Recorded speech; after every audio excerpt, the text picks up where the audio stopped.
एक समय की बात है। एक छोटे से गांव में रहने वाला लड़का राज को एक सुंदर सी लड़की की आदेश पर शहर में पढ़ाई करने के लिए भेज दिया गया। उसके जाने के बाद उसने कपड़ा साइल का काम धंधा करना शुरू कर दिया।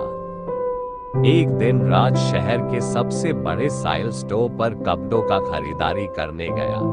वहां पहुंचकर उसकी नजर एक दुकान में बेईमानी से छिपी लड़की पर पड़ी।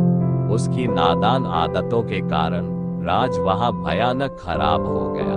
वह अपनी ईमानदारी और अच्छाई की रक्षा करना चाहता था। नीतिवादी युवा राज ने अपनी मां के बताए तरीके पर चलकर बिना ज्यादा सोचे समय क्यों खराब नहीं करते हुए दुकानदार को एक चांदी का सिक्का छोड़ दिया और वहां से कपड़ा खरीद लिया। धीमी धीमी धुन सुनाई देती हुई लड़की अचानक अपने पिज्जा पानी पूरी स्थान पर दिखाई दी। वह राज की खराब हालत देखकर उनके पास आई और पूछा, आपके हाथ में क्या हुआ है? क्या मैं कुछ मदद कर सकती हूँ? राज ने यह बात सुनकर हौसला बढ़ाया और उसने सबसे पहले दुकानदार को धन्यवाद दिया जिसने उसे ये सिक्का दिया, और उसने उस लड़की द्वारा पूछे गए प्रश्नों का उत्तर दिया। धन्यवाद बहन, मेरे हाथ में कुछ नहीं हुआ है, शायद तोड़ी है। लड़की ने राज को बताया कि वह उसे बचपन से ही उम्मीद कर रही है। उसने आगे कहा कि उसे एक बहुत अच्छा और भोला लड़का चाहिए जो उसे सब प्यार करे और उसकी ख्वाहिशों को सीधा रास्ता दिखाए। राज ने लड़की के प्रति खास इंटरेस्ट दिखाया और उसे बातचीत के लिए आमंत्रण दिया। वे बहुत देर तक बात करते रहे और इस प्रक्रिया में वे दोनों एक दूसरे के बारे में अधिक जानने वाले हुए। धीरे धीरे उनके बीच की रिश्ता बंधे कहानी एक लड़की और एक लड़के के बारे में है जो बचपन के सबसे अच्छे दोस्त थे। वे हमेशा साथ खेलते और कई अनुभव एक साथ जीवन के हर पहलू को साझा करते थे।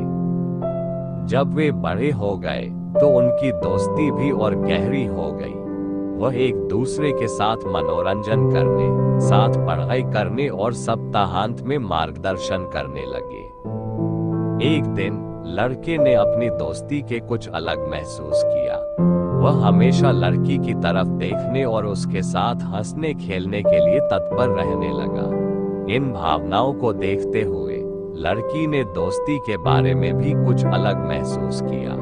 वह अन्याय महसूस करती थी क्योंकि उसे लड़के के प्रति कुछ विचार होते हुए उसके साथ भोला बनाया गया था। समय बीतते हुए लड़के ने धीरे धीरे लड़की को अपने अलग होने के ख्याल के बारे में समझाया। वह कहने लगा कि वह उसे खोने का डर दिखा रहा है और उसे ये भी दिखा रहा है कि उसके बिना वह जीने योग्य नहीं है।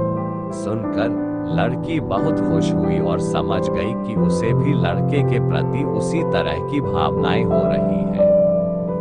इसके बाद लड़के और लड़की ने अपने भावों को सामने लाकर एक दूसरे को बताया और उसे अपने असली प्यार का आदान प्रदान करने के लिए राजी कर दिया। बाद में उन्होंने अपने परिवार को भी अपने असली प्यार के बारे में बताया और वह विवाह करने के लिए इच्छुक थे। इस प्रकार लड़के और लड़की ने एक साथ विवाह किया और अपने सपनों को साथ मिलकर पूरा किया। वे अपने दिल की बात समय पर बताने के लिए बहुत खुश थे और उनकी प्रेम कहानी एक दूसरे के लिए प्रेरणा का कारण बन गई।